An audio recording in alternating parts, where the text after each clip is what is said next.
Une iWatch en préparation chez Apple, Surface Pro déjà épuisée, Leap Motion comme contrôleur d'instruments virtuels est la question du jour. Où sortira le Sony Xperia ZL? Salut à tous, nous sommes le lundi 11 février 2013 et c'est le premier Fresh News de la semaine. C'est parti. This is funky fresh. This is funky fresh. This is funky fresh. This is funky fresh.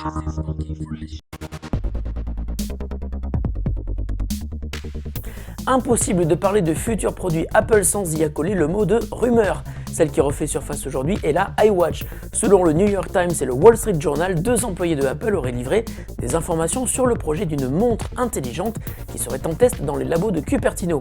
Cette iWatch fonctionnerait sous iOS, elle serait équipée d'un écran incurvé en verre afin d'épouser parfaitement la forme du poignet.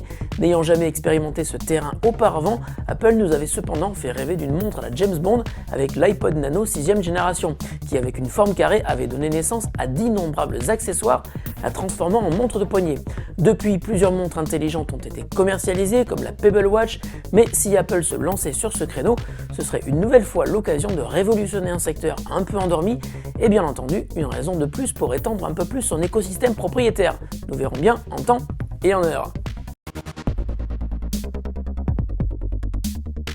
Moins de 24 heures après son lancement aux États-Unis, la version la plus musclée de la tablette hybride Surface Pro est déjà épuisée.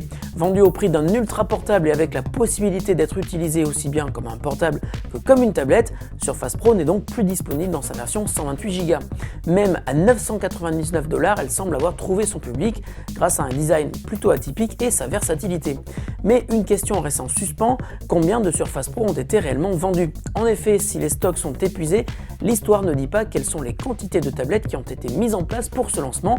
Beaucoup d'acheteurs potentiels qui se sont déplacés en magasin ce week-end n'ont trouvé que le modèle 64 Go qui, sur le site de Microsoft, reste lui aussi le seul modèle disponible.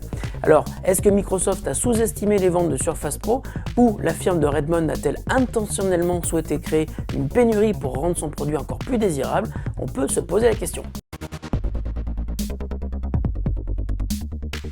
On vous a déjà parlé de Leap Motion, ce contrôleur nouvelle génération qui fait penser à Kinect, mais qui est annoncé comme 200 fois plus précis. Leap Motion sera disponible dans le commerce fin mars, mais déjà, de nombreux développeurs travaillent à lui trouver des applications concrètes qui vont bien au-delà du jeu vidéo. Étant donné son extrême précision dans la capture des gestes, l'un d'eux a développé un logiciel qui permet d'utiliser Leap Motion pour contrôler un instrument de musique virtuel. Ainsi, sur cette démo assez impressionnante, le musicien et développeur français Stéphane Bersco, expatrié à San Francisco, a donc transformé le contrôleur Leap Motion en batterie invisible. Il permet de se prendre pour Phil Collins et donc de faire du air battery. On est prêt à parier que cette expérience va donner de nouvelles idées à d'autres développeurs. Bravo à lui, on attend la suite avec impatience. La question du jour nous vient de Florent Barbosa qui apparemment a été séduit par la nouvelle gamme de smartphones Sony et il nous demande: savez-vous où sortira le Xperia ZL et comment se le procurer?